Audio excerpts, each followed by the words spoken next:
So we are in chapter 3.4 of the book.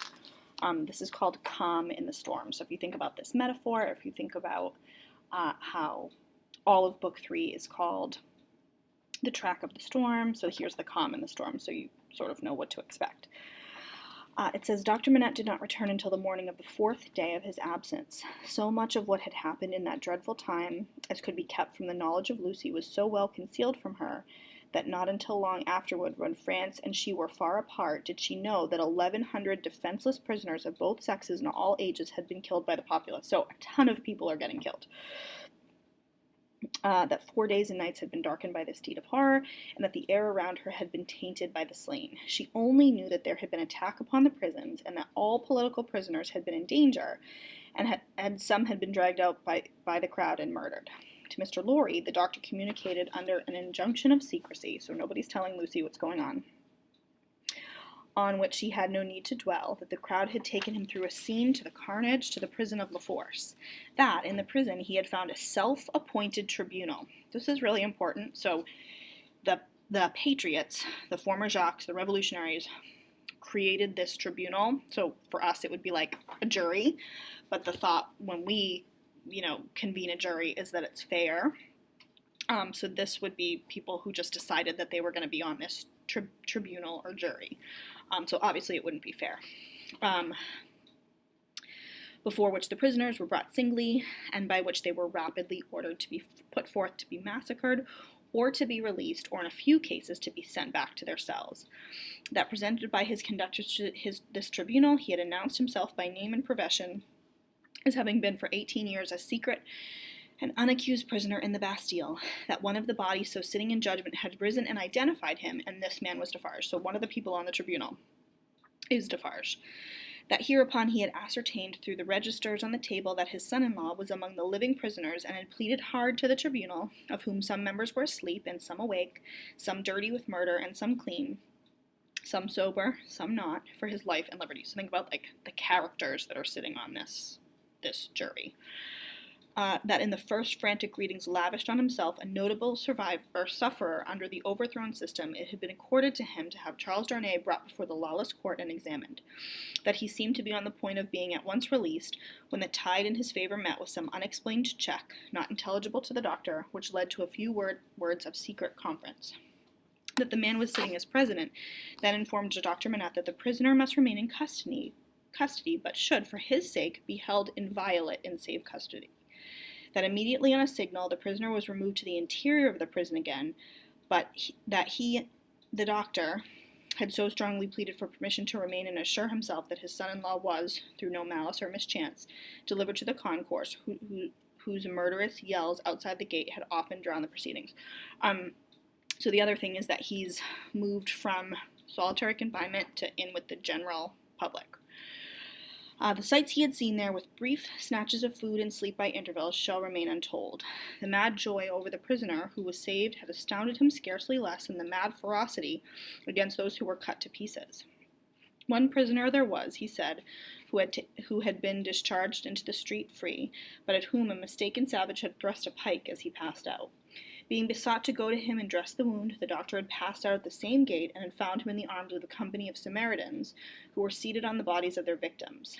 With an inconsistency as monstrous as anything in this awful nightmare, they helped the healer and tended the wounded man with the gentlest solicitude, had made a litter for him and escorted him carefully from the spot, had then caught up their weapons and plunged anew into the butchery so dreadful that the doctor had covered his eyes with his hands, and swooned away in the midst of it.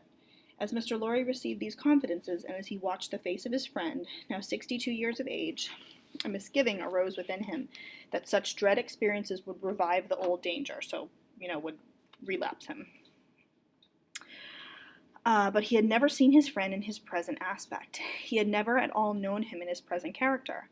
For the first time, the doctor felt, now, that his suffering was strength and power. For the first time he felt that sharp fire had slowly forged the iron which could break the prison door of his daughter's husband and deliver him. It all tended to a good end, my friend. It was not mere waste and ruin. As my beloved child was helpful in restoring me to myself, I will be helpful now in restoring the dearest part of her to her. By the aid of heaven, I will do it. So, Lucy recalled me to life, I'm going to recall Darnay to life. Thus, Dr. Manette, and when Jarvis Lorry saw the kindled eyes and the resolute face, the calm, strong look and bearing of a man whose life always seemed to him to have stopped like a clock for so many years, and then set going again with an energy which had lain dormant during the cessation of its usefulness, he believed. Greater things than the doctor had at that time to contend with would have yielded before his persevering purpose. While he kept himself in his place as a physician whose business was all degrees of mankind, bond, free, rich, poor, bad, good, he used his personal influence so wisely that he was soon the inspecting physician of 3 prisons, and among them La Force. So, Dr. Manette gets this job where he is the prison doctor for 3 different prisons, obviously one of them being Darnay's prison, La Force. He could now assure Lucy that her husband was no longer confined alone, but was mixed with the general body of prisoners, so again, not in solitary confinement. He saw her husband weekly and brought sweet messages to her straight from his lips. Sometimes her husband himself sent a letter to her, though never by the doctor's hand, but she was not permitted to write to him, for among the many wild suspicions of plots in the prison, the wildest of all pointed at emigrants who were known to have made friends or permanent connections abroad. This new life of the doctor's was an anxious life, no doubt. Still, the sagacious Mr. Lorry saw that there was now a new sustaining pride in it. Nothing unbecoming tinged the curiosity. The doctor knew that up to that time his imprisonment had been associated in the minds of his daughter and his friend with his personal affliction, deprivation, and weakness. Now that this was changed, and he knew himself to be invested through the old trial with forces to which they both looked for Charles' ultimate safety and deliverance, he became so far exalted by the change, and he took the lead and direction and required them as weak to trust in him as strong. So the thing that made Manette weak before is the thing that's now giving him power and strength going forward. Okay, just jumping down a paragraph, or actually jumping over to 265. There was no pause, no pity, no peace, no interval of relenting rest, no measurement of time. Through days and nights circled as regularly when time was young, and the evening and morning were the first day, another count of time there was none. Hold of it was lost in the raging fever of a nation, as it is the fever of one patient. Now breaking the unnatural silence of a whole city, the executioner showed the people the head of the king, and now it seemed almost in the same breath the head of his fair wife, which had 8 weary months of imprisonment, widowhood, misery, had turned its gray. So that's like a little historical reference to the king and the queen. And yet, observing the strange law of contradiction which obtains in all such cases, the time was long while it flamed by so fast. A revolutionary tribunal in the capital and 40 or 50,000 revolutionary committees all over the land, a law of the suspected, which struck away all security for liberty or life, and delivered over any good and innocent person to any bad and guilty one, prisons gorged with people who had committed no offense and could obtain no hearing. These things became the established order and nature of appointed things, and seemed to be ancient usage before they were many weeks old. Above all, one hideous figure grew as familiar as if it had been before the general gaze from the foundations of the world, the figure of the sharp female called La Guillotine. So, think about where Dickens had a problem with the aristocracy and, putting innocent people in the Bastille. The same exact thing is happening, but on the other side, right? So the patriots are now imprisoning people who haven't done anything wrong and killing people who haven't done anything wrong, and the guillotine emerges as this new way of execution. And notice that they are personifying it by calling her La Guillotine. And it says, it was the popular theme for jest, talking about the guillotine. It was the best cure for a headache.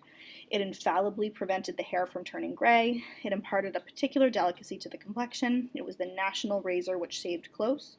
Who kissed La Guillotine, looked through the little window, and sneezed into the sack. It was the sign of regeneration of the human race. It superseded the cross. Models of it were worn on breasts, from which the cross was discarded and was bowed down to and believed in where the cross was denied. So, this is Dickens jumping in. He's using satire. He's trying to be funny, right? He's obviously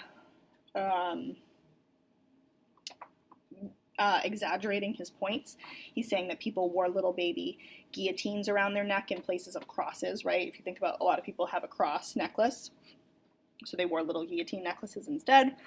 So it becomes this like new religion for them, right? It says, the guillotine sheared off heads so many that it and the ground it polluted were a rotten red. It was taken to pieces like a toy puzzle for a young devil, and was put together again when the occasion wanted it.